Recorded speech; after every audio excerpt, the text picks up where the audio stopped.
जय श्री राम। मैं वसंत रावल आज मैं आपको बताने आया हूं स्वाति नक्षत्र के अंदर नवग्रहों का फलादेश क्या होता है। जन्म कुंडली का सटीक फलादेश करना हो तो सिर्फ ये ना देखा जाए कि ग्रह कौन सी राशि में बैठा है, बल्कि ये भी देखना होता है कि ग्रह कौन से नक्षत्र के अंदर बैठा है और कौन से चरण में बैठा है, तब जाके उसका सटीक फलादेश हो सकता है। एग्जाम्पल के तौर पे अगर किसी व्यक्ति की जन्म कुंडली के अंदर शुक्र तुला राशि में बैठा हो तो हम कहते हैं कि शुक्र स्वगृही हो गया, बहुत अच्छी बात है। लेकिन साथ ही साथ हमें यह भी देखना होता है कि शुक्र चित्रा नक्षत्र, स्वाति नक्षत्र या फिर विशाखा नक्षत्र कौन से नक्षत्र में बैठा है और कौन से चरण में बैठा है, तब जाके उसका सटीक फलादेश हो सकता है। आज के वीडियो में मैं आपको बताने वाला हूं सबसे पहले स्वाति नक्षत्र की थोड़ी सी लेकिन गहन जानकारी। उसके बाद मैं आपको बताऊंगा कि नवग्रह देवता जब स्वाति नक्षत्र के अंदर बैठे हो तो कैसा फल देते हैं, और आखिरी में मैं आपको बताऊंगा कि अगर कोई व्यक्ति स्वाति नक्षत्र में जन्म लेता है तो उसे कौन से कार्य क्षेत्र में या कौन से व्यापार में जाने से लाभ होगा। तो आइए गहराई से जानते हैं स्वाति नक्षत्र के बारे में। स्वाति नक्षत्र का जो दशानाथ है वो है राहु ग्रह देवता, अर्थात जो भी व्यक्ति स्वाति नक्षत्र में जन्म लेता है समझ जाना चाहिए कि वो राहु की विंशोत्तरी महादशा में उसका जन्म हुआ है, और राहु की विंशोत्तरी महादशा 18 वर्ष के लिए आती है। स्वाति नक्षत्र की जो देवता है वो है वायुदेव। स्वाति नक्षत्र की जो आकृति है वो है तलवार। कुछ किताबों में यह भी लिखा गया है हवा में लहराता हुआ पौधा। स्वाति नक्षत्र का जो अधिपत्य है वो हमारे शरीर के ऊपर हमारी छाती, गॉल ब्लैडर, किडनी और हमारी त्वचा के ऊपर स्वाति नक्षत्र का अधिपत्य है। स्वाति नक्षत्र के चारों चार चरण तुला राशि के अंतर्गत आते हैं, और तुला राशि का स्वामी कौन है? शुक्र ग्रह देवता। तो और एक स्टेप अंदर जाके जानेंगे कि स्वाति नक्षत्र के ऊपर दो ग्रहों की ऊर्जा बहुत ज्यादा काम करती है, और उसमें पहला है दशानाथ राहु और दूसरा है तुला राशि का स्वामी शुक्र। तो राहु और शुक्र ये दो ग्रहों की ऊर्जा स्वाति नक्षत्र के ऊपर काम करती है। स्वाति नक्षत्र की योनि है महर्षि, गण है देव, युजा है मध्य, नाड़ी है अंत्य, तत्व है अग्नि, पुरुषार्थ है अर्थ और वृक्ष है अर्जुन का पेड़। अभी हम लोग जानेंगे स्वाति नक्षत्र का थोड़ा गहन ज्ञान। तो सुनिए, स्वाति नक्षत्र की जो आकृति है वो है तलवार के समान। तो इससे ये पता चलता है कि ऐसे व्यक्ति बहुत ही नीडर, लीडर और साहसिक होते हैं। इनके पास रणनीति और युद्ध नीति का बहुत अच्छा ज्ञान होता है। ये अपनी तीक्ष्ण बुद्धि और साहस के द्वारा शत्रुओं को परास्त करने में माहिर होते हैं। स्वाति नक्षत्र का जो गण है वो है देवगण। इससे ये पता चलता है कि जैसे देवी देवता मनुष्यों को सुख दुख में सहायता करते हैं, ठीक उसी प्रकार स्वाति नक्षत्र में जन्म लेने वाले व्यक्ति हमेशा अपने कुटुंबीजनों को, अपने अड़ोस पड़ोस में रहते व्यक्तियों को, अपने मित्रगण को हमेशा कोई ना कोई प्रकार से आर्थिक नहीं तो मानसिक सहायता करने वाले लोग होते हैं। ऐसे व्यक्ति बहुत ही दयालु, उदार, सेवाभावी और परोपकारी होते हैं। सबकी मदद करने वाले लोग होते हैं।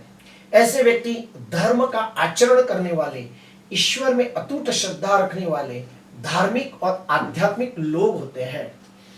स्वाति नक्षत्र जो है उसका जो तत्व है वो है अग्नि तत्व। जैसे आपको मालूम होगा कि हम पंच तत्वों से बने हुए हैं, तो उसमें से एक तत्व है अग्नि तत्व। तो इससे जाहिर होता है कि ऐसे व्यक्ति अग्नि के समान बहुत ही स्फूर्तिले, जोशीले, उत्साही होते हैं। थोड़े गुस्से वाले होते हैं लेकिन बहुत ही सत्य प्रिय और न्याय प्रिय लोग होते हैं। स्वाति नक्षत्र का जो पुरुषार्थ है वो है अर्थ। आपको मैं बता दूं कि हमारे जीवन के अंदर चार प्रकार के जो पुरुषार्थ होते हैं, एक होता है धर्म, दूसरा होता है अर्थ, तीसरा होता है काम, चौथा होता है मोक्ष। तो स्वाति नक्षत्र को जो पुरुषार्थ मिला है वो है अर्थ। इससे ये पता चलता है कि ऐसे व्यक्तियों को पता चलता है कि पैसे कैसे कमाए जाते हैं, पैसे को कैसे बचाया जाता है, पैसे को कहाँ इन्वेस्टमेंट करना चाहिए, कम मेहनत से अपनी बुद्धि के द्वारा कैसे ज्यादा धन कमाया जाता है। अर्थात ये लोग मनी माइंडेड होते हैं, एक अच्छे और सक्सेसफुल बिजनेस माइंडेड होते हैं, जो कम समय के अंदर बहुत अच्छे पैसे कमाने की कला जानते हैं। स्वाति नक्षत्र का जो वृक्ष है वो है अर्जुन का पेड़। इससे जाहिर होता है कि जिसका भी स्वाति नक्षत्र है वो व्यक्ति अपने घर के आंगन में, अपने खेत के अंदर, अपने फार्म हाउस के अंदर अगर अर्जुन का पेड़ लगाए तो उसे निश्चित तौर पे आर्थिक दृष्टि से बहुत ज्यादा लाभ होता है। अभी हम आते हैं दूसरे स्टेप में कि नवग्रह देवता जब स्वाति नक्षत्र के अंदर बैठे हो तो कैसा फल देते हैं। उसमें सबसे पहले हम लेते हैं सूर्य को। अगर सूर्य स्वाति नक्षत्र में बैठा हो तो बिल्कुल अच्छा फल नहीं देता। क्यों? क्योंकि स्वाति नक्षत्र तुला राशि में आता है और तुला राशि के अंदर सूर्य नीच राशि में निर्बल हो जाता है। तो ऐसे व्यक्ति जिसका भी सूर्य तुला स्वाति नक्षत्र में बैठा हो, ऐसे व्यक्ति हमेशा कंफ्यूज रहते हैं, डबल माइंडेड होते हैं, इनमें निर्णय शक्ति का अभाव होता है, आत्मबल की कमी होती है, त्वरीय निर्णय नहीं ले पाते। ऐसे व्यक्तियों का अपने पिता के साथ हमेशा मतभेद, टकराव, खिटपिट लगा रहता है। ऐसे व्यक्ति होते बड़े बुद्धिमान हैं, बुद्धिमान, गुणवान, तेजस्वी होने के बावजूद वो उन्नति, प्रगति, विकास नहीं कर पाते जिसके वो हकदार होते हैं। ऐसे व्यक्तियों को मान, सम्मान, पद, प्रतिष्ठा भी प्राप्त नहीं होती जिसके वो हकदार होते हैं। और ऐसे व्यक्तियों में आत्मबल की कमी होने की वजह से ठीक से वो लोग प्रोग्रेस नहीं कर पाते। अभी हम आते हैं चंद्र के ऊपर।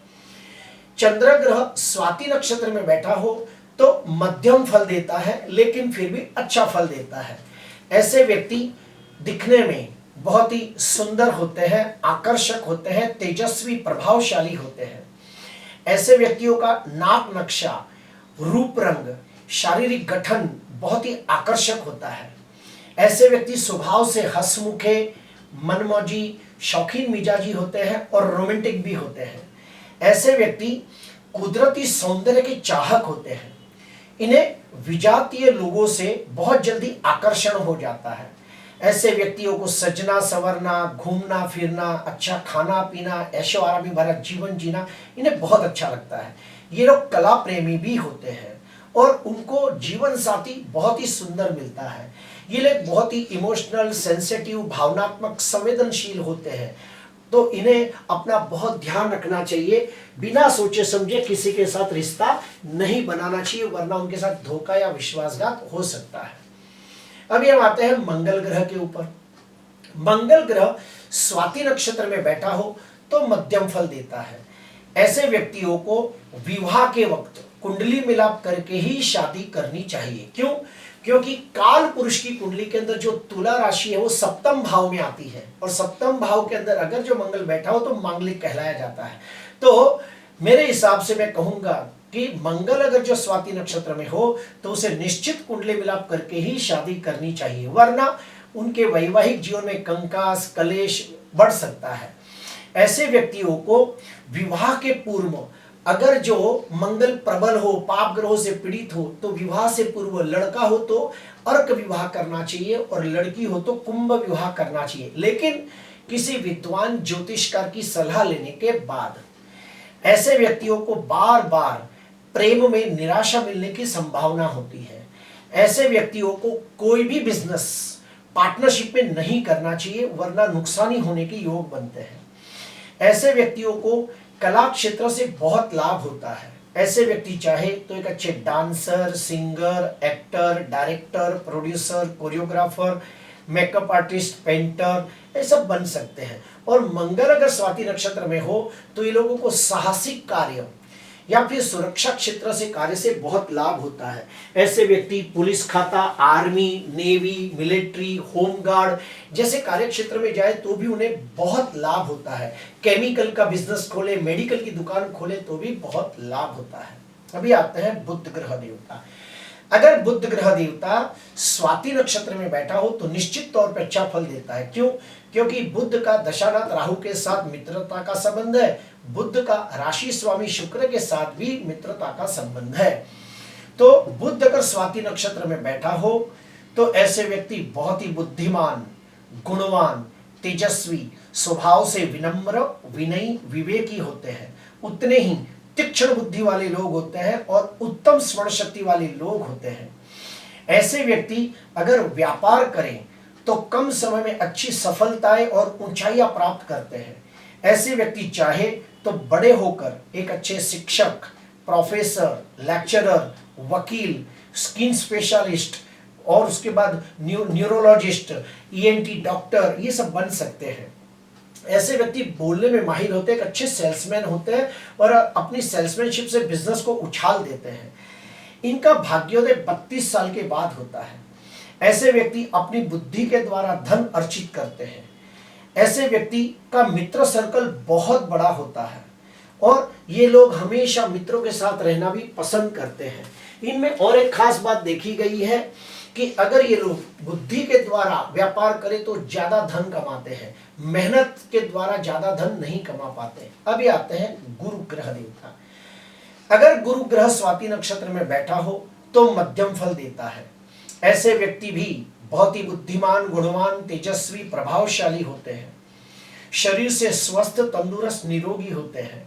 व्यवहार कुशल, न्यायप्रिय, सत्यप्रिय होते हैं। स्वभाव से दयालु, उदार, सेवाभावी होते हैं। इनका विवाह होने के बाद फिर इनका भाग्योदय शुरू होता है, यानी इनका जो जीवन साथी होता है वो बड़ा नसीबदार, भाग्यशाली, किस्मत वाला होता है और शुद्ध आचरण वाला होता है।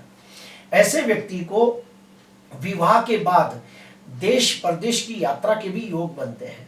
ऐसे व्यक्ति अपनी बुद्धि और ज्ञान के द्वारा धन अर्जित करते हैं। ऐसे व्यक्तियों का अपने भाई बहनों के साथ रिश्ता बहुत अच्छा होता है, या फिर ये भी कहते हैं कि ये लोग अपने छोटे और बड़े भाई बहनों के साथ हमेशा रिश्ते बनाए रखने के लिए हमेशा अग्रसर रहते हैं और पूरा प्रयास करते हैं कि अपने कुटुंब से रिश्ता अच्छा बना रहे। अभी हम आते हैं शुक्र ग्रह के ऊपर। अगर शुक्र ग्रह स्वाति नक्षत्र में बैठा हो तो निश्चित तौर पे बहुत बहुत अच्छा फल देता है। क्यों? क्योंकि जो स्वाति नक्षत्र ये तुला राशि में आता है और तुला राशि का स्वामी कौन है? शुक्र है। तो शुक्र स्वाति नक्षत्र के अंदर जब बैठा हो तो स्वगृही जैसा फल देगा।